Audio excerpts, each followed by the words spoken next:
CSAT को ignore करना आपके लाइफ की सबसे बड़ी मिस्टेक हो सकती है, और यही मेरे साथ हुआ था 2023 में।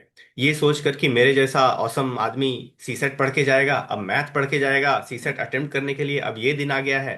ये सोचकर मैं गया था 2023 का पेपर अटेम्प्ट करने, और मेरे मार्क्स आए थे 69। एक क्वेश्चन गलत हुआ होता, मैं लिस्ट से बाहर हो गया होता।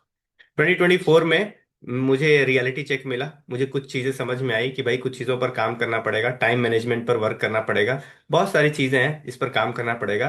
और तब जाके मेरे मार्क्स है 152, जैसा कि आप देख सकते हैं। तो इस वीडियो में हम ये समझेंगे कि एग्जाम हॉल में 2024 में मेरी स्ट्रेटजी क्या थी, टाइम कैसे मैं मैनेज करता था, कितने समय तक कॉम्प्रिहेंशन हो जाना चाहिए, मैथ्स के इजी क्वेश्चन को कैसे ढूंढा जाता है। तो इस वीडियो में हम लोग ये सीखने वाले हैं। 45 to 50 मिनट्स मैं कॉम्प्रहेंशन कर रहा था। उसके बाद मैं सीधे मैथ्स पे आ गया। तो मैथ्स में मेरी स्ट्रेटजी ये होती थी कि अगर 28 कॉम्प्रहेंशंस मैंने अटेम्प्ट किए हैं, तो अराउंड कुछ टेस्ट सीरीज भी मैं लगाता था या फिर पीवाईक्यूज भी मैं अटेम्प्ट करता था, तो मेरा एवरेज 23-24 हुआ करता था। तो मैं ये मान के चलता था कि उस दिन मेरा खराब दिन है और मेरे 19-20 ही सही होंगे। तो अगर मेरे 20 सही होंगे कॉम्प्रहेंशन में, तो वो मार्क्स कितना दे देगा? वो मार्क्स दे देगा 20 into 5 50 मार्क्स दे देगा। और कुछ कुछ एक माइनस भी हो जाएगा, तो वो 47-48 हो जाएगा। अब मैथ्स में मुझे क्या इंश्योर करना है? मैथ्स में मुझे केवल एट मैक्स 20 मार्क्स इंश्योर करने हैं, ताकि मेरा कट ऑफ 66 क्लियर हो जाए। लेकिन मैं ये मान के गया था 2024 में कि सिर्फ मुझे 66 टारगेट नहीं करना है, मुझे 100 टारगेट करना है। क्योंकि फिर वही बात है, अगर 66 पे आप रहेंगे, 70 के आसपास रहेंगे, जब तक रिजल्ट नहीं आता है तब तक आप पशु पेश में बने रहेंगे कि हो रहा है कि नहीं हो रहा है। तो मैं 100 टारगेट करके गया था। तो 50 मार्क्स मेरे, मैं मान के चल रहा था कि 50 मार्क्स मेरे यहाँ से बन जाएंगे कॉम्प्रहेंशन से, 45 मान लीजिए, 45 बन जाएंगे, और बाकी के 55 मार्क्स मुझे मैथ्स और रीजनिंग से इंश्योर करना है। तो 55 मार्क्स मतलब 23 से 24 क्वेश्चंस मैथ्स और रीजनिंग के। और मैथ्स और रीजनिंग की अच्छी बात ये होती है कि इसमें अगर आपका आंसर आ गया है, तो मोर और लेस वो सही ही होता है, उसमें कोई ऐसा इफ एंड बट नहीं होता है। कॉम्प्रहेंशन में दो चार क्वेश्चन इधर उधर हो सकते हैं, लेकिन मैथ्स और रीजनिंग में जनरली ऐसा नहीं होता है, अनलेस अनटिल आपने कुछ गलत फॉर्मूला यूज कर लिया या फिर क्वेश्चन ही गलत पढ़ लिया। तो ये मेरी मैथमेटिक्स कहती थी कि 23-24 तुमको जो आने वाले 52 से 53 क्वेश्चन है मैथ्स और रीजनिंग के, उसमें तुमको सिर्फ 23 और 24 आसान क्वेश्चन ढूंढने हैं। तो इससे मेरा काम बहुत आसान हो गया। तो मैंने क्या किया, मैं सिर्फ आसान आसान क्वेश्चन को ढूंढ रहा था। जो भी क्वेश्चन जो मेरे रेंज में लग रहे थे मुझे, उसको मैं ये मार्क करके चल रहा था कि इसको मुझे अभी कर अटेम्प्ट करना है। बाकी जो भी क्वेश्चन मुझे ऐसा लग रहा था कि ये भले ही मुझसे हो जाएगा, लेकिन ये मेरा समय ज्यादा ले लेगा, तो भी अभी मैं फर्स्ट राउंड में इसको अटेम्प्ट नहीं करूंगा। हो सकता है सेकंड राउंड तक बात ही ना बने, सेकंड राउंड में मैं उस क्वेश्चन तक पहुंचू भी ना, लेकिन फर्स्ट राउंड में मैं इसको अटेम्प्ट नहीं करूंगा। तो मैं अभी दिखा देता हूँ कौन कौन से क्वेश्चन मेरे मुझे ईजी लगे थे या फिर मेरे रेंज के थे। क्योंकि हर इंसान का जो है कि कुछ टॉपिक्स पे उसका कमांड होता है, कुछ टॉपिक्स उसको आसान लगते हैं, कुछ टॉपिक्स उसको टफ लगते हैं। तो मेरा, मैं अपना आपको बताता हूँ, ये मेरे लिए आसान क्वेश्चन था, जो कि वर्क वर्क पावर वाला होता है, बहुत ईजी क्वेश्चन होता है मेरे लिए, मैं इसको कर लेता हूँ। ये भी मैं कर लेता हूँ। तो ये मैंने समझ लिया कि ये मुझसे हो जाएगा। और ये भी जीरो, लास्ट में कितना जीरो है, ये नंबर सिस्टम के बहुत बार पूछा हुआ है इस कॉन्सेप्ट पे सवाल, ये भी मुझसे हो जाएगा। अब ये देखिए, ये दिखने में टफ लग रहा था। देखिए, कोई भी क्वेश्चन को ये सोचने से पहले कि ये मुझसे नहीं होगा या होगा, उसको पढ़ना बहुत जरूरी है। तो ये क्वेश्चन ना दिखने में बहुत टफ टफ लग रहा था कि जनवरी फर्स्ट 2023 में इसने इतना सेव किया, सेकंड जनवरी को इतना सेव किया। और ऑप्शन देखिए, 7 जनवरी, 8 जनवरी, 9 जनवरी, नॉट पॉसिबल। तो ये 1 जनवरी से शुरू कर रहा है, 7 जनवरी तक या मैक्सिमम 9 जनवरी तक जा रहा है। तो इसको आप मैनुअली भी कर सकते हैं, कोई फॉर्मुला बिना लगाए भी, एपीजीपी बिना लगाए भी आप इसको कर सकते हैं। तो मैंने मैनुअली ही इसको किया, क्योंकि मुझे पता था कि थोड़ा सा समय दे दूंगा, ठीक है, 1 मिनट मेरा ले सकता है ये, लेकिन ये श्योर शॉट मुझे आंसर दे देगा। तो इस पेज से ही, जो मैं बोल रहा था ना 23-24 मुझे, तो इस पेज से ही मुझे 4 क्वेश्चन प्लस में मिल जाएंगे, जो कि 2.5 नंबर का एक क्वेश्चन होता है। तो 10 नंबर तो मेरे एक ही पहले ही पेज से मिल जाएंगे। तो आपको इजी क्वेश्चन ढूंढ के आपको उसको अटेम्प्ट करना है। तो ये चारों क्वेश्चन मैंने कर लिया था विद इन 2-3 मिनट्स, मैंने ये चारों क्वेश्चन कर लिया था। ओके, अभी मैं अगले क्वेश्चन, अगले पेज पे जाता हूँ। ओके, तो ये सब ये भी मेरे लिए इजी क्वेश्चन होता है। डिविजिबिलिटी रूल बहुत इजी होता है। वाटर रेशियो प्रोपोर्शन का भी मेरे लिए इजी क्वेश्चन था। राइट मोस्ट डिजिट भी मेरे लिए इजी क्वेश्चन था। और how many numbers can be use to get, देखिए अब ये पीएनसी में छोड़ के जाता हूँ, हाउ मेनी जहां भी पूछ लिया, ये मैं, हो सकता है इजी क्वेश्चन हो, अभी मैं हो सकता है इसको कर लूँ, लेकिन उस टाइम मैं ये मान के गया था कि परम्यूटेशन कॉम्बिनेशन मैं लास्ट में करूंगा, और समय नहीं बचा तो नहीं भी करूंगा, तो इसको मैंने छोड़ दिया था। वो वैसे बहुत ज्यादा कठिन क्वेश्चन ये था नहीं। अब ये भी मुझे बहुत ज्यादा वही हाउ मेनी वाला आ गया, इसको भी मैंने छोड़ दिया, बाद में करूंगा, हो सकता है ना भी करूँ। अब ये देखिए, x+y+z डिस्टिंक्ट प्राइम नंबर, ये सब क्वेश्चन दिखने में बहुत कठिन लगता है। लेस देन 10 भी बोल दिया, कितने ही प्राइम नंबर है यार, 10 से कम, 2 है, 3 है, 5 है, 7 है। तो बस उसका जो है कि कॉम्बिनेशन बनाई कर लीजिए। दिखने में इसमें क्वेश्चन में अच्छी बात ये होती है कि एक भी गलत हो गया आपका आंसर आ गया। तो बहुत आसान क्वेश्चन होते हैं ये सब। अब अगले पेज पे पढ़ते हैं। बाकी ये सब मैंने बताई कॉम्प्रहेंशन में, इसलिए नहीं मैं डील कर रहा हूँ क्योंकि मैंने बताया कि 45 मिनट तक मैंने सारे कॉम्प्रहेंशन कर लिए थे। तो कॉम्प्रहेंशन का टेंशन 45 मिनट तक मेरा खत्म हो गया था। तो अब मुझे मैथ्स के बस आसान आसान क्वेश्चन ढूंढ के करने हैं। ये मतलब वन ऑफ द ईजिएस्ट होता है, वन ऑफ द ईजिएस्ट होता है पूरे सीसर के पेपर में, एबीसीडी को अरेंज करना।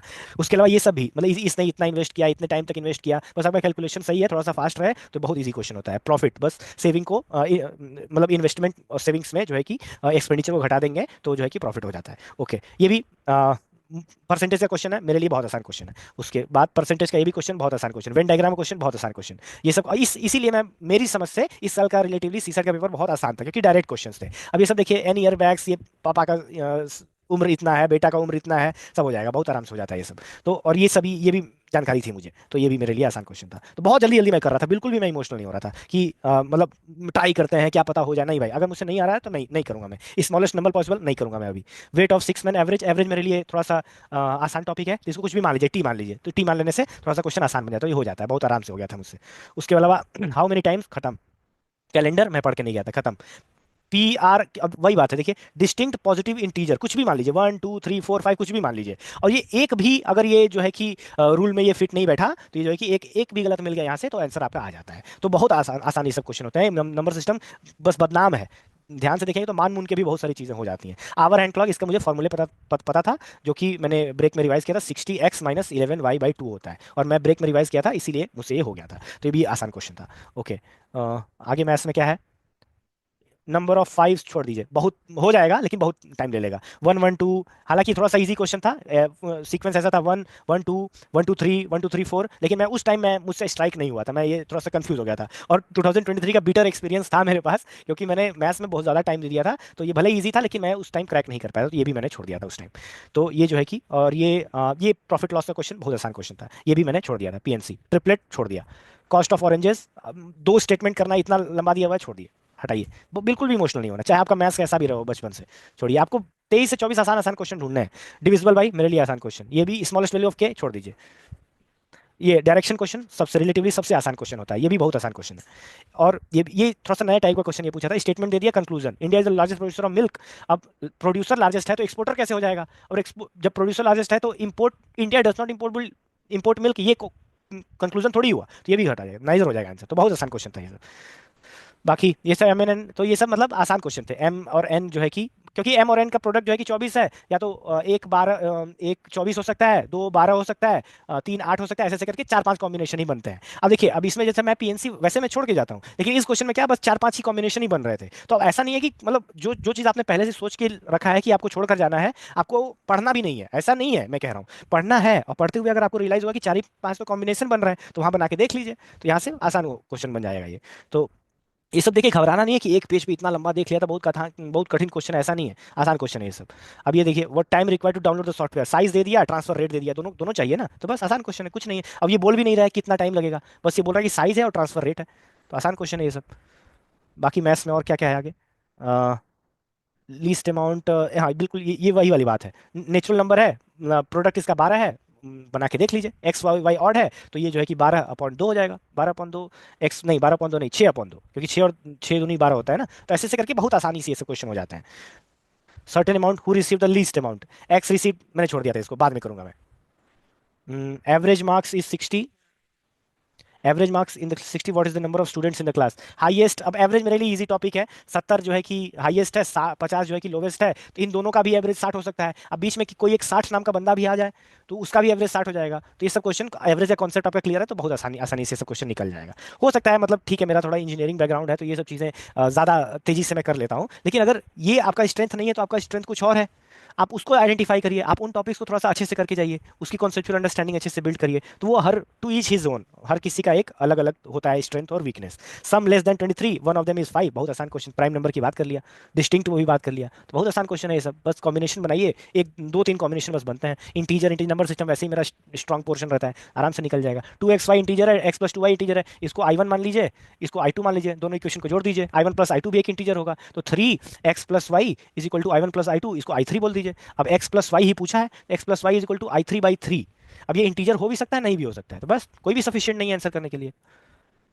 अब ये सब कैसे होगा, ये सब प्रैक्टिस से होगा, नंबर सिस्टम से, क्योंकि सबसे ज्यादा क्वेश्चन जो है कि नंबर सिस्टम से ही पूछे जाएंगे, तो नंबर सिस्टम आपको थोड़ा सा अच्छे से करके जाना है। What is the cost of price P, P is not more than R, and R is not more than P, यानी P is equal to R. दिखने में बहुत कितना खतरनाक बना के क्वेश्चन पूछा है, लेकिन बोल क्या रहा है, P is equal to R, और क्यू का वैल्यू दे ही दिया, और तीनों का सम 50 दे दिया, इससे आसान आप क्या लेंगे। अरे यार, हाँ, तो ये सब इजी क्वेश्चन है। क्या हो गया यार, एक second, sorry. Okay, P N R appear in test, P more than Q. अब ठीक है, ये मतलब उस टाइम मुझे थोड़ा सा वैसा लगा था कि थोड़ा टाइम ले लेगा, तो मैंने इसको अभी के लिए छोड़ दिया था। बाद में शायद मैंने किया था, ये हो गया था मुझसे, तो सेकंड अटेम्प्ट में मैंने किया था। उसके अलावा ये difference of their ages, P is greater than Q sum of their, हो गया था मुझसे, बहुत आसानी से हो गया था। दिखने में ये सब कठिन लग रहा था। बिकम्स आइदर, ये सब क्वेश्चन देखिए बहुत आसानी से हो जाता है। पी, प्रदीप डिक्टेटर है, प्रदीप प्रोड्यूसर है, Pradeep is not a dictator, Pradeep not, बहुत आराम से ये मतलब कम समय में ये सब क्वेश्चन छोड़ने लायक नहीं होते हैं, बहुत आराम से ये सब क्वेश्चन हो जाते हैं। अब ये सभी क्वेश्चन देखिए, प्लस को जो है कि A plus B is equal to A minus B, plus की जगह माइनस करिए, माइनस की जगह मल्टीप्लाई करिए, और उसके बाद सॉल्व करिए, थोड़ा सा कैलकुलेशन फास्ट हो तो और जल्दी आंसर आ जाएगा। तो बहुत आसान क्वेश्चन है ये सब। अब देखिए, अब ये सब क्वेश्चन वैसे तो मुझसे तो हो गया था, थोड़ा सा समय लिया था, मतलब 1 डेढ़ मिनट लिया था, लेकिन ये मुझसे हो गया था। लेकिन आपसे अगर नहीं हो रहा है तो छोड़ दीजिए, अभी के लिए छोड़ दीजिए फर्स्ट राउंड में। अगला क्वेश्चन करिए, देखिए कितना आसान क्वेश्चन लास्ट में। देखिए सेट ए है, ये सेट ए ही मेरा था लास्ट में। देखिए कितना आसान आसान क्वेश्चन है। ABCD का मतलब नंबर ये है, EFGH का नंबर 1680। अभी क्या किया होगा ज़्यादा से ज़्यादा, ए का वैल्यू 1 होता है, 2 होता है, 3 होता है, 4 होता है, ऐसे ही किया होगा ना, या तो मल्टीप्लाई किया होगा। तो ABCD का नंबर वाइज जो शुरू का 5 मिनट जो होता है, उसमें आप A1 2 B2 C3 ऐसे करके आप पीछे आप लिख सकते हैं रफ वर्क पे। तो वो जो है कि आपको वो जो ABCD लगाने वाला होता है उसमें भी काम कर सकता है, ऐसे क्वेश्चन में भी काम कर सकता है। तो फेयरली इजी क्वेश्चन था ये। और ये POT पीरियड, ये बहुत आसान क्वेश्चन है, इससे आसान आप क्या लेंगे। और मतलब एक मैंने गलत काम भी किया था एग्जाम में, जो 5 मिनट जो मिलते हैं पेपर पढ़ने के लिए, मैंने क्या किया था, टीचर थोड़ा सा उधर आपस में गप्पे लड़ा रहे थे, तो मैं उठा के मैंने देख लिया था पीछे से। तो ये वाला क्वेश्चन मुझे दिख गया था, तो मैंने सिर्फ क्वेश्चन ही पढ़ा था, और मैं इसका अप्रोच जो है वो मैं दिमाग में चला रहा था कि अच्छा POT को ATOP लिख दिया है, तो बस क्या किया, पलट आगे ए लगाया है, उसको पलट के लगा दिया है। तो मैंने ये गलत काम किया था, जो कि नहीं करना चाहिए। तो ये मैंने 2 क्वेश्चन मैंने वहीं से देख लिया था मैथ्स के, और मैं अपने दिमाग में मैं सोच रहा था कि इसको कैसे करना है, कैसे करना है। तो +5 तो मेरा एग्जाम शुरू होने से पहले ही हो गया। I am not suggesting, it is not the wisest thing to do, लेकिन मैंने कर लिया था यार, मतलब आई एम बीइंग ऑनेस्ट। ये सब भी मेरे लिए इजी क्वेश्चन है, क्यूब होगा ज़्यादा से ज़्यादा।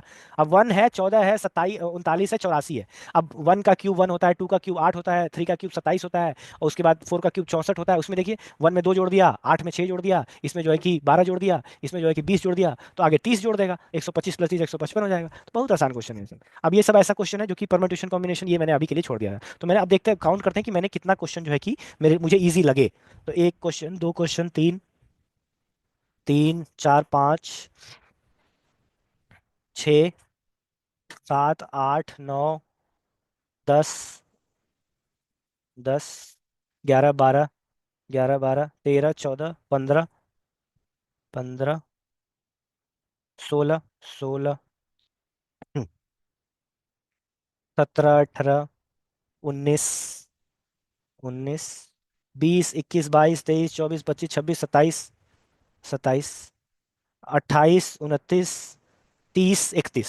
तो 31 क्वेश्चन ऐसे मुझे मिल गए थे, जो कि राउंड पहले ही राउंड में, जो कि मुझे रिलेटिवली इजी लगे थे। और 31 × 2.5 करेंगे तो सीसैट का कट ऑफ तो केवल इन 31 क्वेश्चन से ही क्लियर हो जाएगा, और अच्छे खासे मार्जिन से क्लियर हो जाएगा। तो ये मुझे फर्स्ट राउंड में ही ये मिल गए, और बाकी क्वेश्चन जो मैंने छोड़े थे हाल फिलहाल के लिए, उसमें भी मैंने 10 क्वेश्चन कर लिया था। तो वो जो है कि मेरे अटेम्प्ट जो है कि 70+ हो गए थे इस बार। तो सीसेट में इस बार मैंने 70+ अटेम्प्ट किया था, इसीलिए मेरे मार्क्स बहुत ज्यादा आए थे। क्योंकि मैथ्स में यही है ना कि 31 क्वेश्चन जब आपको ईजी मिल गए, आपके लिए जो ईजी लगे, तो इससे और कॉम्प्रहेंशन पे आपने ज्यादा समय वेस्ट नहीं किया हुआ है, 45 मिनट में आपने सब खत्म किया हुआ है, तो आपके नंबर बहुत ज़्यादा शूट अप हो जाते हैं। तो यही मैंने इस साल किया था, जो कि मेरे ज़्यादा मार्क्स आने का वजह बना था, क्योंकि एक स्ट्रेटजी मेरी थी दिमाग में कि क्या करना है, कैसे अटेम्प्ट करना है। तो इस वीडियो को बहुत ज़्यादा लंबा नहीं करते हैं, मैं बस अपना अप्रोच बताने वाला था इस वीडियो में कि कैसे मैंने किया, ताकि मेरा मार्क्स जो है सीसेट के लिए मुझे चिंता ना करना पड़े प्रीलिम्स एग्जाम के बाद, जो कि मैंने नहीं किया था इस बार के प्रीलिम्स एग्जाम के बाद। और मैं रेस्ट एश्योर था कि इस बार मेरा प्रीलिम्स हो रहा है। तो थैंक यू वेरी मच।